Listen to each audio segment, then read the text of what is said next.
inside everything. All right, thank you so much. All right, welcome back to another episode of the Strategy Inside Everything. I'm really excited today. This is probably going to be the best sounding episode of the show that has ever been produced because Pete is here helping me. We're at RGA, and I'm here talking to Tom Morton. Hey there. Tom, how are you today? I'm terrific, thank you, Adam. You greeted me with some delicious coffee, and I'm really grateful for that.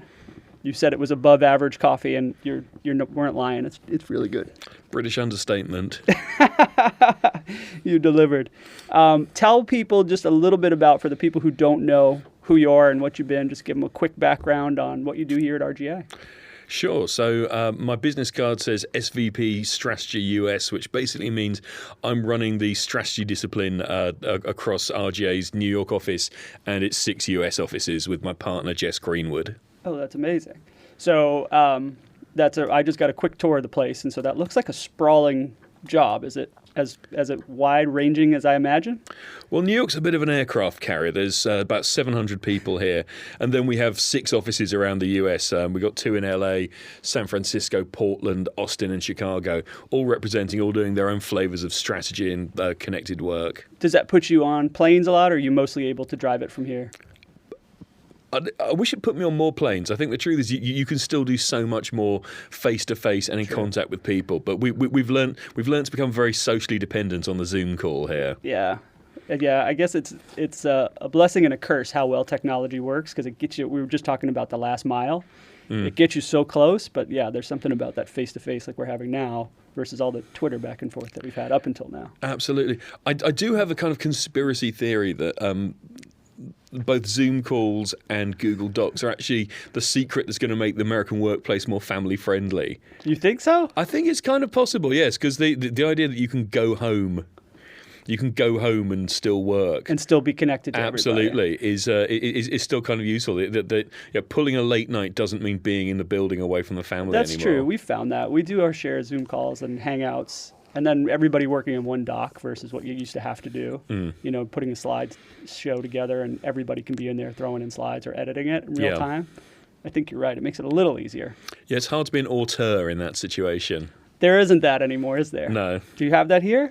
I saw the awards trophies. I saw the shelves full of trophies. Do you still have that kind of auteur?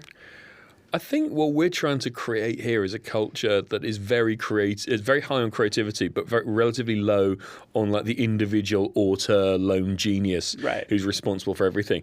I think the truth is because the place was rooted in film production, then in design and technology, they tend to be disciplines that are creative disciplines that are more collaborative. Yeah, it's much more team oriented. Yeah, absolutely. And then a lot of our greatest hits in recent years, like the Nike Fuel Band, have been things that have taken lots of people, lots of different disciplines. So yeah, it's hard to be a kind of tortured lone genius. No, especially you use the phrase connected world. Everything that you guys are making here, the stuff we're making, is all complicated. It's not like making a poster where one person could just sit down and design it and craft it and do it. There's so many people that have to touch it and make it make sense.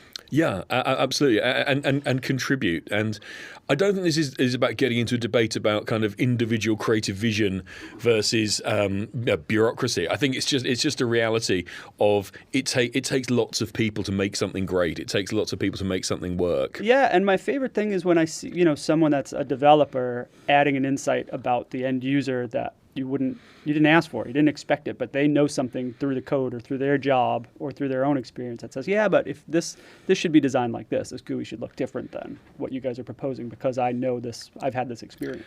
It has to be a culture of expertise. It has to be a culture of craft. Back in the day, the company has a lot here. RGA has a lot of beliefs about the Bauhaus school and the whole culture that you could train people in disciplines and. And excuse me, you could train people in individual artistic disciplines, and then they'd learn to work together and like cross-pollinate their crafts. Is still runs really deep in here. You must have come from traditional agencies. Yes, absolutely. So it's a big change. Yeah, I wasn't born here. Yeah, I learned my craft in England. My first 10 years in England was spent at the agencies that later became Adam and Eve. Oh, okay. So, yeah, I learned my craft there. Yeah, that's awesome. Well, it sounds like we're making small talk, but we're actually not making small talk. We've already started our discussion. What I wanted to talk to you about was kind of the strategy behind overcoming bias. You've done some amazing work that's been celebrated, and I wanted to pick your brain on what you learned, any kind of research that you guys did, or just the work that you did to get the strategy ready for that fantastic campaign. And if you want, you can give people a little bit of background on it if they're not familiar with the work. Yeah, absolutely. And I'll link to it, obviously. Sure. So one of the things that we're proudest of here at RGA is our work for the Ad Council, and we created an anti-bias platform for them called Love Has No Labels, which has played out in everything from T-shirts and stunts to films over the last 4 years, and has had a terrific impact on popular culture. It's amazing. It's amazing. The John Cena stuff is like, I can't get over each time I watch it or show it, how well timed it is. And so speaking, back to craft and collaboration, the timing and what that set must have looked like. Or it wasn't a set, right? It was an actual street. It was an actual street. Let's wind back a little and talk about if you like, the insight behind the work. Please. Because unpacking bias is a very difficult thing to do. It's often been commented that slavery was the original sin of American culture, and bias and the imperative to tackle bias run incredibly deep in American culture. And Yeah. I tread lightly here as an outsider. Well, that's why I thought you'd be interesting to talk to about this, because you've done the work and you have an outsider perspective. So it must be a very unique take on it that got to this great work. Sure. So let's talk about the background to it, and I should credit all the strategists and the writers and the designers who've worked on this over the years. Really, what this comes down to is how do you unpack the issue of bias? And I think that the paradox you start with is that if you speak to anyone from like a minority background or anyone who's LGBT, they will talk to you about the bias and the discrimination that they felt. A clear majority of minority and LGBT people have experienced bias in everyday life, Right? And I mean, daily, right? Absolutely, and that's what we need to overcome. At the same time, if you stop people on the street, like 90% of people will say that they have no bias, they have no prejudice, and so at some point you have to reconcile these two truths. It's the same thing as asking people if they're good drivers, right? Yes, 90% of people say that while they're flipping off somebody who's just cut them off. Completely. Yeah. And so what it comes down to is the phenomenon of unconscious bias and the assumptions that you might be making that end up prejudicing or affecting someone. And the truth is, with our campaign, we can't affect the extremists, the people who are truly driven by hate. Right. What we can do is we can work in the margin with that swing vote, with that. The political term would be the swing voter audience. The middle ground. Absolutely, yeah. Who don't believe themselves to be biased, but may accidentally be displaying some kind of unconscious bias that leads to a bad outcome for a person. And so we realised that unconscious bias was going to be the thing we're going to have to tackle. And then it comes on to, well, how do you tackle that? Because it's very easy to be accusatory, call someone out as a bad person. It's also very easy creatively to center in on the evil of bias and on the negativity of it. And that's such a safe, creatively, that would be the place that you might jump to, that insight of like, well, that's wrong. Let's make a campaign that attacks it in some way. But that's not going to help anybody. Nobody's going to, that needs that message is going to receive that message. Absolutely. And the sorry truth is, awards shows historically were littered with scam double page ads telling you that bigotry was bad, that I don't think had any impact on the wider culture or didn't actually work to change anyone's opinion, right? Which is ultimately the purpose of doing this. So the choice we made was that really we were going to combat bias with love, and that if you really want to disarm people, you remind them of our common humanity. You flood popular culture with love. You get other people to see the good in others. Yeah. And basically, you use your creative platform to pick at our common humanity and the sweet spots where we can see the humanity in others. And so, that, if you like, that became like the overall principle that basically we were going to combat unconscious bias through flooding culture with love. Right. And that's very useful as an umbrella situation. But then I think what made our work successful was we were then extremely choiceful about where we showed up, the issues that we spoke to, and exactly how we pinpointed this, because this is like a very general theme. You didn't just turn it into a bunch of posters and a campaign. I mean, you were very thoughtful about how you mixed the context of the message, where it was going to live, and what the exact subject matter was at that time. Absolutely. So the first time we went public with a campaign was the beginning of 2015, and it was a very charged time politically, because it was the time at which the U.S. Supreme Court was about to review the case that was going to decide on the legality of gay marriage. And so, if you like, the common theme in popular culture was whose relationship is legitimate, right? And so we decided that we'd begin that conversation on Valentine's Day, and we'd confront people's bias, but literally by showing them like a screen. We put a screen up in Santa Monica. There was like an X-ray screen. Two people could walk behind it. You would see that they loved each other because they were holding hands or hugging. You had no idea who was behind it. You didn't know if was it an interracial couple? Was it a gay couple? That work is powerful. And yeah, absolutely. It's just two humans. Yeah, and what it did, it just disarmed people, because it allowed people to see common humanity, and it allowed people to think that it stopped people from judging what relationship was legitimate, what love we were going to permit. But strategically, what got executed so well is it's not saying it's right or wrong. It's not the work itself is really not making a moral judgment in any case. Yeah. It's just showing you, hey, heads up, you have an opinion on this and you didn't even realize it. Yes. Or you wouldn't have admitted it if we polled you right now. Absolutely. And it, as a result, it disarms you. Yeah. And that was really important. And I think what we've always tried to do is every year we've tried to find like what is another opportunity where we might disarm people. What would be a great time to speak?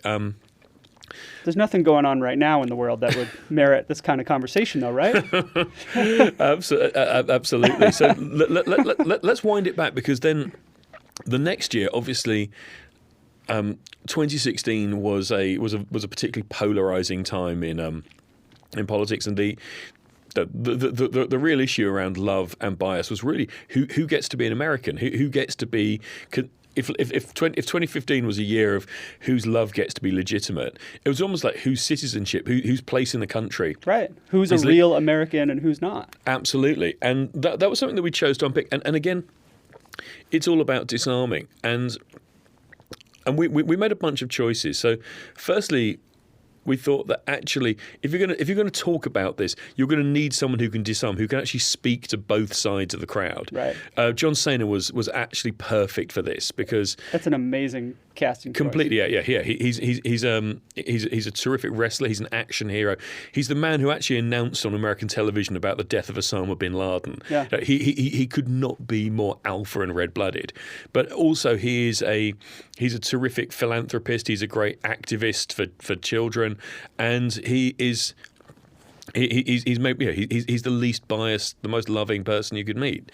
And so, he became an extraordinary spokesman. So, firstly, choosing a spokesman. Secondly, choosing the issue. Let's all talk about who is what actually counts as being an American, and actually unpacking the sheer multiplicity and diversity of who lives in this country, and really just challenging people with the issue that, look, if if you love the country, you need to love the people of the country. Right. But then the choices went even further. So we launched that particular campaign on July 4th. Because that is a time where it's a very patriotic time. Right. It's a time where patriotism is a very uniting force. Where we all salute the flag on that we all, day. we all salute the flag. Anyone standing under the flag is welcome. Right. Absolutely. We also made a lot of executional choices. The film we shot was in a little town in Florida called Ybor City, which has one of the highest. As one of the most diverse populations in America. It was actually built by immigrants. It was built by Haitians and by Italians, and so it's always been strangely enough, it's always been this historic model of diversity, and it looks like every town in America. Right. It looks That's what's amazing. Knowing it looks the like the backstory. Truman Show, but it was built by the Rainbow Nation. And it's like they were funneling their vision of what, ideal Rockwell America would be. They were all creating it together, but it looks like Absolutely. downtown USA. Absolutely, yeah. So something everyone can relate to. And then what John Cena also allows you to do, he allows you to talk to other audiences. So he brings them a terrific social media footprint. He brings them the wrestling media empire. Right. And one of the important things we found was we had tens of millions of views of his message that came from sites like wrestling sites, John Cena's own channel, from Fox News website. Did you know that was that part of the casting decision, or was that a lucky strike after the campaign started and he started, putting it out there on his platforms? Was that just like, that's... It was part of the really decision nice. that made him perfect. I think the truth is now when you partner with a celebrity, one of the things that a lot of celebrities bring with them is a social media footprint, and it's part of the quid pro quo. But again, it comes down to things that you think of as creative or executional choices. Actually, you can make them strategically, because that message about who is an American, who should we consider as a real American, we could have got like a great late night HBO comedian to do that. We could have got a member of the cast of Girls to do that. You could have had Oprah do it. Completely, yeah. But it's very expected. Absolutely, it would have preached the choir, and the entire job here is reach. I think there's an issue that we have in strategy right now, which is that we assume that YouTube views are success. And the truth is, for 99.9% of campaigns, they are a media metric. They're an intermediate step towards success. This is one of those rare situations where views are important, because we have very little paid media, and actually success is putting our story in front of people who wouldn't otherwise see it. And that's a place where people of all stripes can go see it. Absolutely, yeah. And I think it's part of the, and we're really inside baseball now, it's part of the effectiveness story of the Love Has No Labels campaign. That the sheer reach and view count means that millions of people who wouldn't have otherwise thought about this issue have seen and followed it through, and been disarmed and confounded. Well, that's what the work was meant to do. Do you think... I wanted to ask you about locations. You brought up the town in Florida where it was shot. We're here in New York, so I've been experiencing the melting pot of New York. Mm-hmm. Did you do research around the country? Have you talked to people or gotten feedback from people in other parts of the country or small towns? I'm just wondering what kind of feedback you've gotten from... I think inside the ad community, we can hold this up and say, this is amazing work, and for all the reasons we just said. And I think in major metros... blue states, theoretically, we say, oh yeah, this work, I get it. It's what I believe in. And I'm just wondering, as you were doing research, either pre or post, just trying to figure out the strategy from before the campaign even launched into year 2, had you reached out into other parts of the country? Did you do any of that? Or is it mostly common sense and, attacking it just from a central viewpoint? Absolutely. I think just as the campaign only works if it reaches people who are outside the bubble, the strategy only works if it learns from people outside the bubble. Yeah, that's so the we were out in Missouri, we were down in Alabama running focus groups and interviewing people just to understand not only their reactions to previous work, but actually their experience of bias and how they process it. And that's it's part of the great thing about our partnership with the Ad Council is because they're a stakeholder organisation. They have to show success. They have to understand how this works. And so I think one of the most interesting things we do are the research tours of Heartland America to understand how this issue plays out for real. So valuable. Totally. So did you do pre and post for effectiveness? Did you were you measuring kind of change in attitude or? We run surveys for the changes in attitude, and we do focus group tours to understand how the issue plays out and understand how we can sharpen our work for the next round. That's you segued directly into my next question. So when an agency works with a brand, for example, for 3, 4, 5 years, it becomes this, especially great brands, it becomes this sense of the creative team or the front end team really wanting to one up themselves. Last year we did A work. This year we want to do A+ work. We won this award. We want to win those awards. Do you think about that strategically for this? I mean, the work has been so stellar. The insights are so sharp. Do you feel that kind of challenge as you're approaching the next year's campaign? Absolutely, and I think what we're trying to do is we're trying to understand how it really works, rather than trying to create a formula. I think it can be very tempting as a strategist to think that you've decoded the magic formula of how something works, and you have to keep it real about how was this really created, and how does this. How do the public really receive it? So our partnership with Chris and Eric, the executive creative directors who oversee it, is absolutely critical, because it's just unwise to tell people that here's how the idea you created works. Right. Or trying to make something formulaic. Yeah. Because who are we going to get to walk down the street this year? Absolutely. Because I think the truth is, it's not like say like a British department store's holiday season campaign that everyone can look forward to. Right. We're still campaigning and crusading, and so we're still thinking about what's the story people need. Not so much how do we repeat it so everyone gets the same warm glow. It's almost the opposite. It's who needs to see this story next. Right. And what's the new mechanism we can use to disarm it? Absolutely. However is appropriate to absolutely, the insight. Yeah. And you start thinking about the media choices, because we are. We're very lucky with the Ad Council. We have a little bit of donated media, but we're working off almost entirely from goodwill and from people sharing it. So you start thinking about what's the through the channels as well. What's the best way to get in front of people? Right. You have to be your own kind of media strategist on getting free media, or getting something people are going to spin out to other sources. Absolutely, yes, because it's very easy to get distressed inventory from media owners. And nice what we really want 15s at 3 a.m. Those are awesome. Very helpful. Yes. Yeah.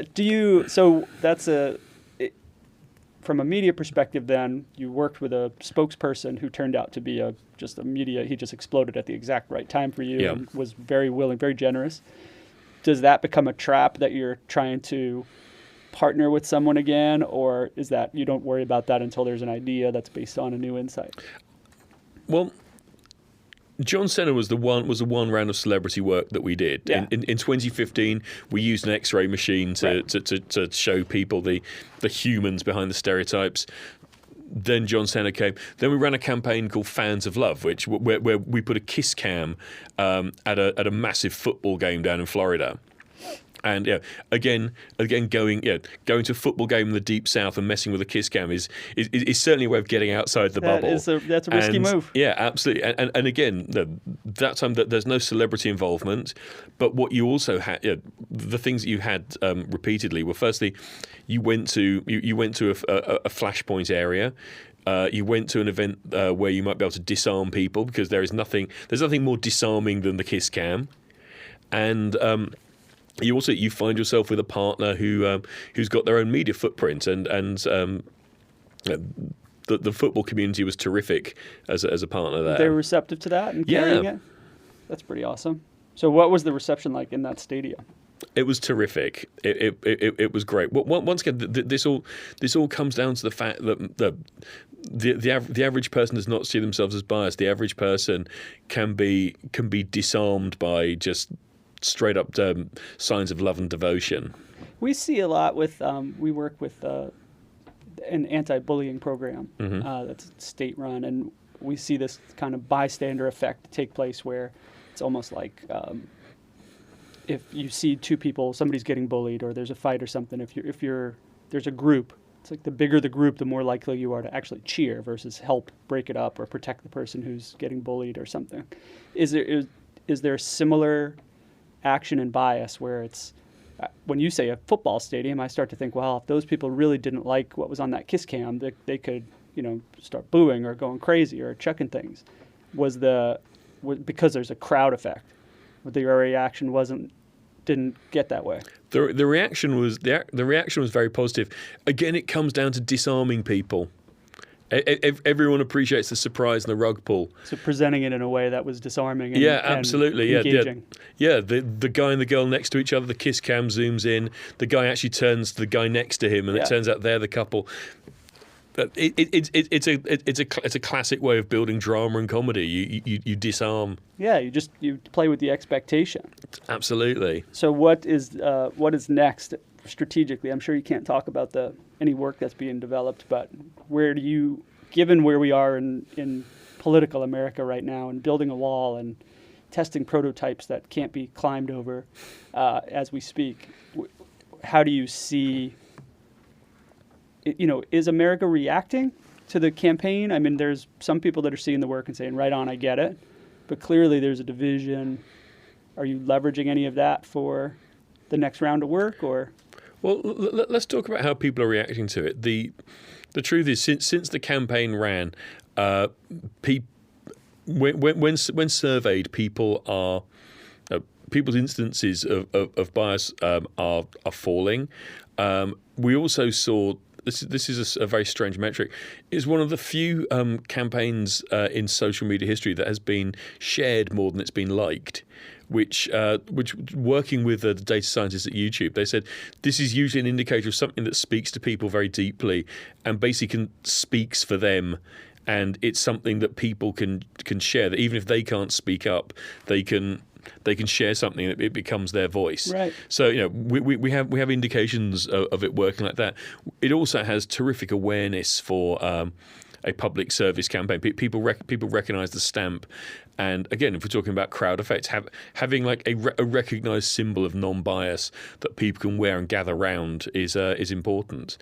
When it comes to what's next, I'm not going to give anything away, but it all becomes about the search for common humanity.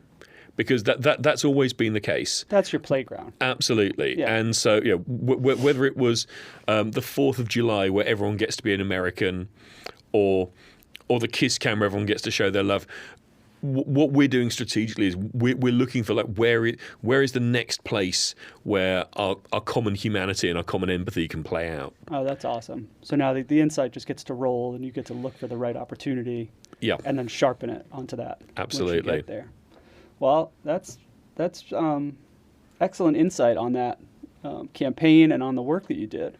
I really appreciate your time. Thanks for making time, and Pete, thanks for making this sound pretty much better than every episode of this show put together. Thank you. That's it. Pete,